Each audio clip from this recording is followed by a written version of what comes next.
What's up there, YouTubers? I am still alive, taking a break from the YouTube, if you will. I'm still a hippie gunner. I still love firearms, heavy metal music, pretty much anything that's loud. But, if you can't tell, my channel's been on the low because the budget's been low, because I live in a camper. Not only do I live in a camper, I'm fixing the camper. Let me show you. Welcome to the video, you fine folks out there. This is not a professional video. I am not a professional RV technician. Do not take my advice. I'm just sharing because I wanted you guys to know exactly what I did to fix my own camper, because I'm just a guy who stares down at his hands and wonders what he could do to rectify the situation where it won't cost an exorbitant amount of money. Now, this did cost a good amount of money. Lumber's not cheap. Epoxy's not cheap. Tools aren't cheap. I had to buy all the tools. That's why they are the Warrior brand from Harbor Freight. But I hope to just share with you my ideas and how I fixed the soft floor issue that was hiding away from me from the camper that I had purchased.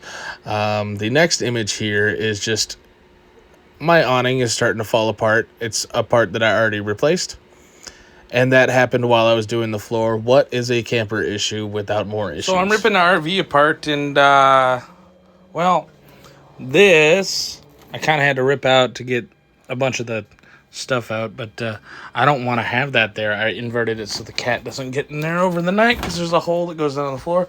I don't feel like chasing her in the frame of the camper, but I have a soft floor up against my wall, and it leads back to there. The only way to get to the damn hoses is to take the top off the counter, the inner shelf, or take the side off. Why this is not a hatch that opens to access, I don't know, your water heater and all.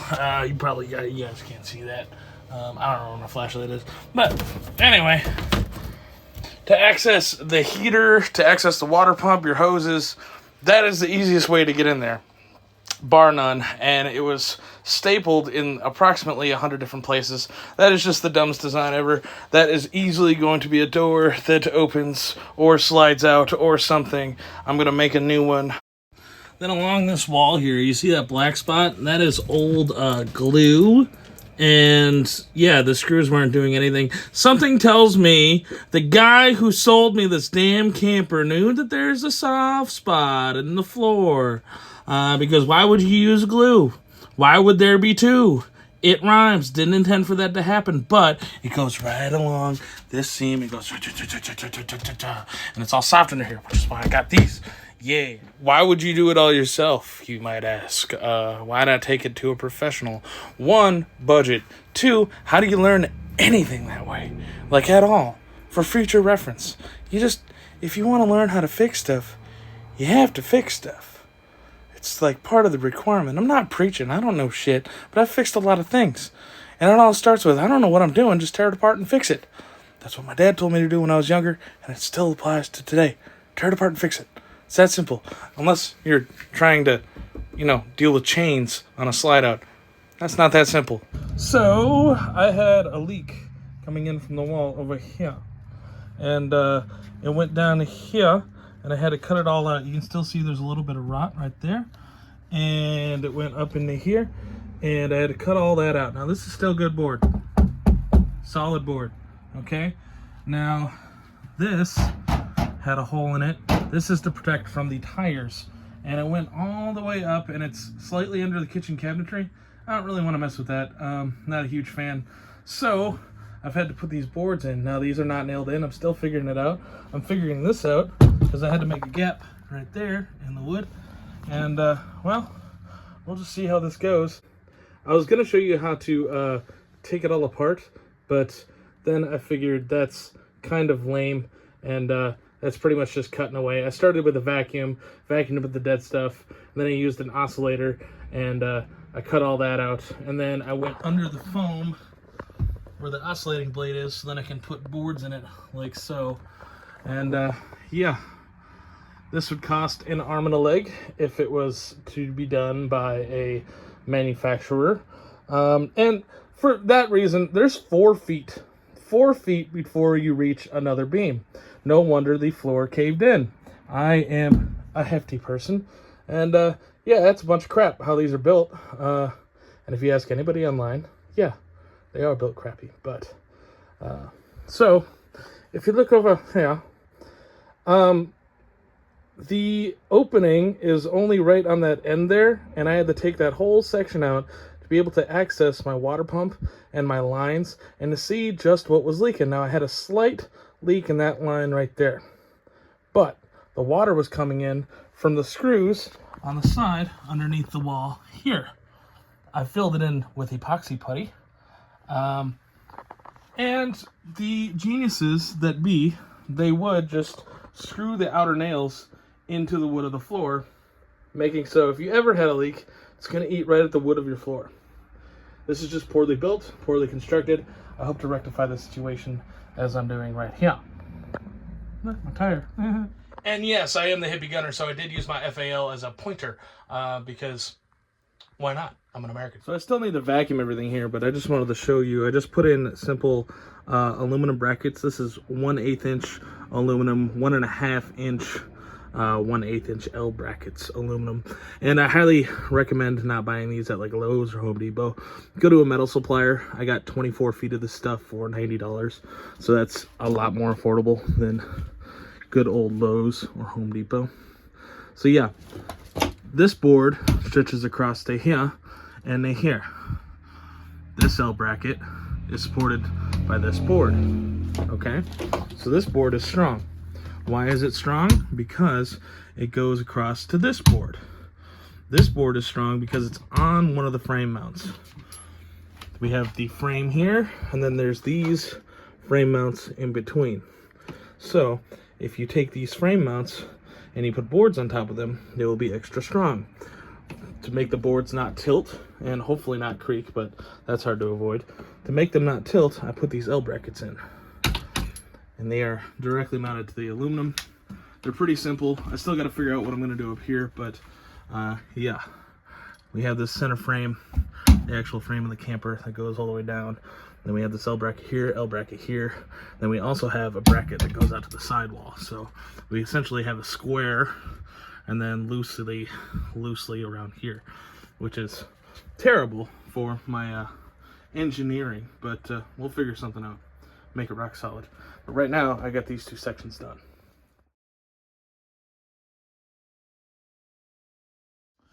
So as you can see, I have all these labeled here, what sections they are, and then I also put in these little L brackets, and I put these L brackets here for the insulation that's going to be going in. I didn't put any there because there's galvanized sheet steel underneath it.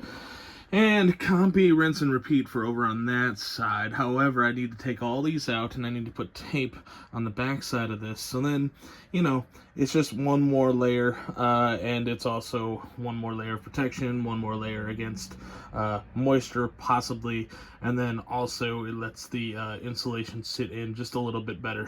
So we don't want any insulation falling into the cracks and becoming a mouse nest. So we'll seal that up. I also need to vacuum out everything in that channel and everything behind here, make it real clean. I chopped that out yesterday because that was all nasty, and we'll figure out what we're gonna do there. So yeah, here it goes. Still the hippie gunner, by the way. So I made these a cohesive unit. You should be able to lift them up with the exception of the stuff that's pounded into the floor this way. I don't think I'm really gonna mess with that since I still have the tarp underneath them anyway, so I'll just overlap everything. And yeah, let's see how heavy these are. You know, you're meant to keep the trailer light.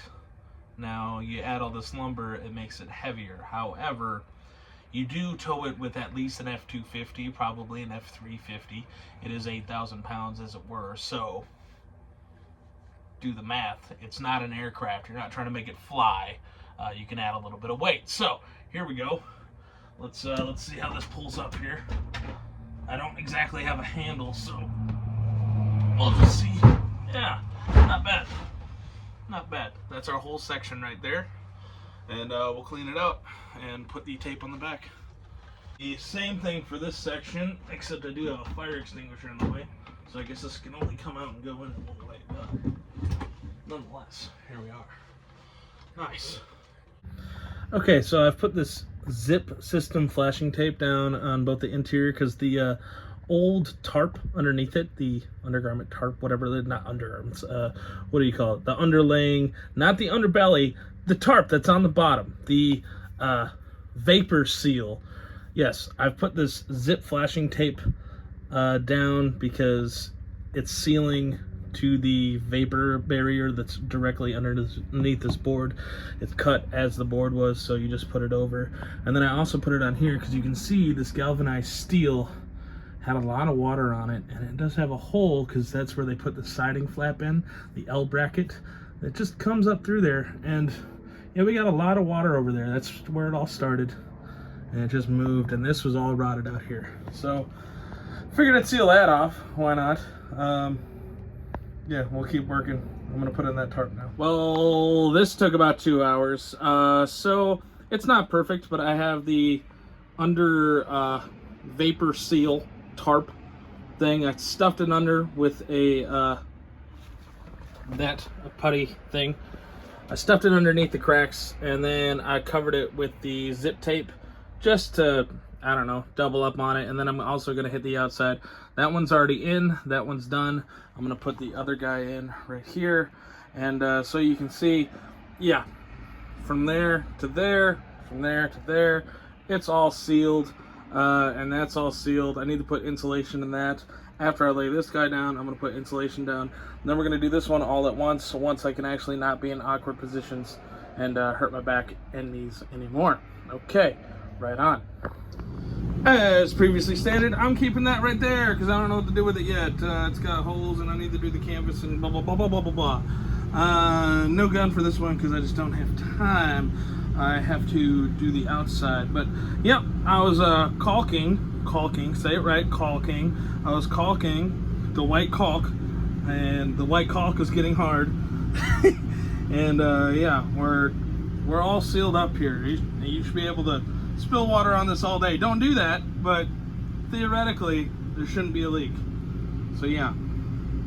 All right, let me show you what I'm doing on the outside. Because I've watched so many videos and I'm like, what products are you using? Big Stretch, available at Ace Hardware. You're gonna pay way too much for it if you go to Ace, but it's what's around here. So yeah, Big Stretch, clear, caulk your seal, gotta read. Caulk and seal your windows, doors, and siding. Well, I like this stuff because I've used it before on this camper and there are no leaks from where I put this in the holes. So I figured might as well just keep using it for everything. Because if I go stronger, I'm going to go to 3M or Loctite marine adhesive.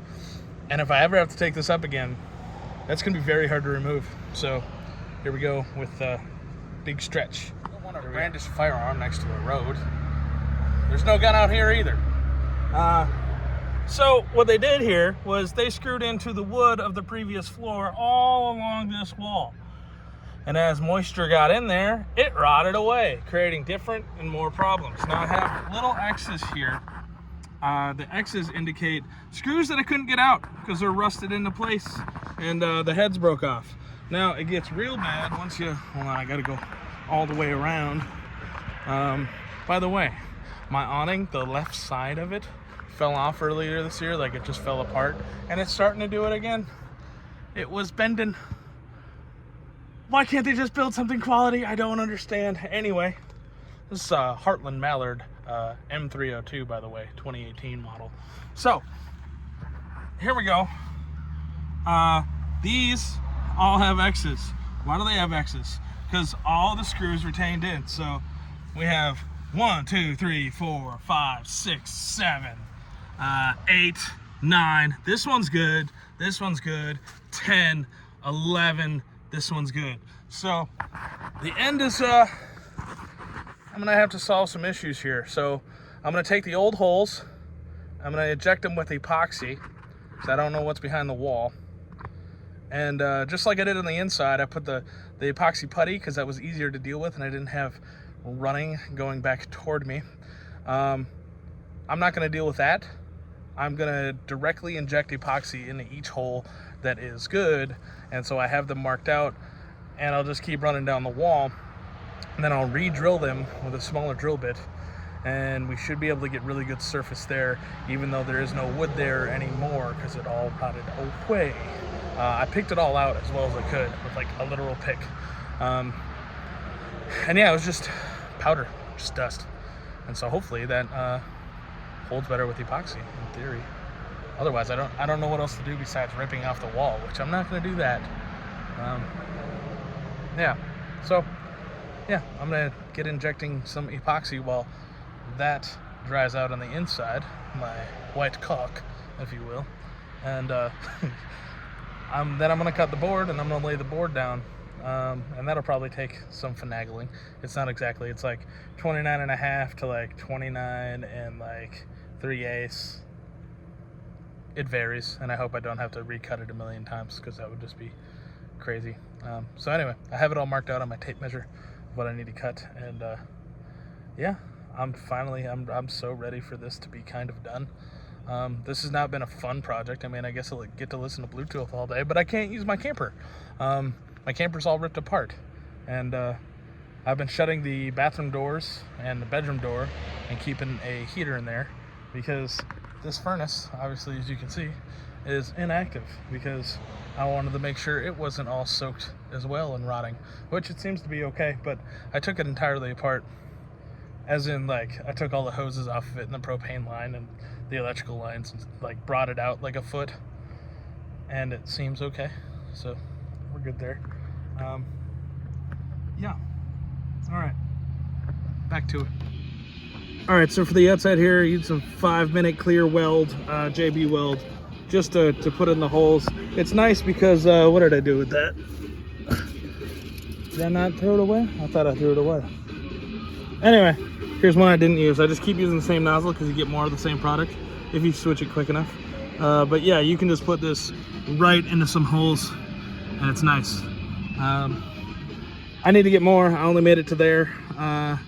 And back there shouldn't take too much, but I want to inject as much of the wall as possible just to, you know, seal up any dead debris. I'm over it. I'm over campers, but I own it. It's my house, so I might as well make sure it's epoxy solid. Once again, just advertising the product that I use to seal up the floor for the insulation to the wood, just any gaps that I had. Onto the big board, the mighty Subaru. Don't need a truck, you just need some ratchet straps and a roof. And then there's the board. I mean, it's just, you cut it to shape. It's all not right that there, complex. bud, look at that. So okay, here we go. So we're not screwed in yet, but we do have it laid in. These were a pain. It's not perfect. It was done with a Sawzall, not a hole saw. I know I should have used a hole saw, but that's what, you know, good old freaking plugger away with the caulk there. That's what caulk is for. So anyway, look at that. Not bad. Not bad. How does it align, you ask? I don't know. I'll probably have to shave a little bit of it down. It's okay. It moves a lot though right now, so we'll see. I'll have to screw in here and make it more secure. Okay, so look at that. I have it drawn out just because I'm real paranoid about missing stuff. And there's probably way too many X's. I probably won't put that many screws in it, but I want to get it to where it doesn't pop up. So, you know, it wants to, which is good because that means everything's real tight. Real tight. Nice. Also, on these circles, I believe I'm going to put some spray foam in there. I think I'm going to drill a hole, stick the hose down. Yeah, why not? Fill in the gaps. Nothing left. All right, I just want to emphasize again, now that we're getting to the finishing touches here, that this is not done by a professional. It's done by me, my hands, my ideas, and I don't know if they're great, but if you find yourself in a similar situation to what I was, you're probably looking at how to fix up your floor. And I just got ideas off the internet. I do a lot of fabrication work, but that is majority with metal, with steel. It's not really with campers or wood. But I figured, why not give it a shot? Why not post some of my ideas? Because it really came up as, let's just rip up the floor. Let's take this section of vinyl out, see the damage, address it, put wood and structure back in to make sure this doesn't happen again. Make sure it's as waterproof as possible. So I used green treated wood. I used Thompsons Water Seal. I used caulking. And the spray foam, by the way, is a mistake. Don't use spray foam. I did use spray foam where I said I was going to, and it kind of bowed out some stuff toward the bottom. The galvanized steel wanted to bow out. I had to put a 2x6 up with a jack to make sure it didn't do that. And then toward the end, I just threw a $28 carpet over it. I mean, this was an 8-foot section, so that's pretty easy to find. It's an 8x5 carpet, and I called it good. And I just want to thank you for sharing your ideas and being here. I hope this helps in any sort of fashion. That's all I'm here for. I love this car. It's my kind of car. Subaru. My kind of car. So the cabinet to the kitchen where I pulled out all the water pumps and stuff. Yeah, this is the amount of staples. I had to use a vice grips. I had to use a pick. And it was just, it's terrible how they put it together. And I'm going to make a flap, which is why you just saw the wood in my car. The Subaru did haul everything from here to there, Lowe's to the camper. And I need to cover this up. I need to drill all the holes for the electrical. And I think I'm going to put them in a different spot. They were kind of inconvenient in the first place. But at the end of the day, that's a future project. The floor is in, and we are warming up in the camper now. How'd you get on the other side of that fence, huh? That is an electrified fence, sir. Come here. Hold on. I don't touch it. All right. Come through here. Come on. Come on. Come on. Don't touch it. Good boy. He just got shocked over there. He went through it, and then he was on the other side. He was like, I don't know. What did I do? You all right? Yeah, good boy. You'll be all right. That was just a little whoop, whoop. Just a little whoop, whoop. Look at you. You're shaking. You're shaking. Yeah, he's all right. He's all right. Yeah. Yeah. Do the final. You gonna go poop now? Please like, share, and subscribe! It would mean a lot. I mean, this is still just a hippie gunner video at the end of the day. And I'm just an American doing American things. And love you all. I'm glad you were here. Glad you made it all the way to the end. All right. I appreciate you.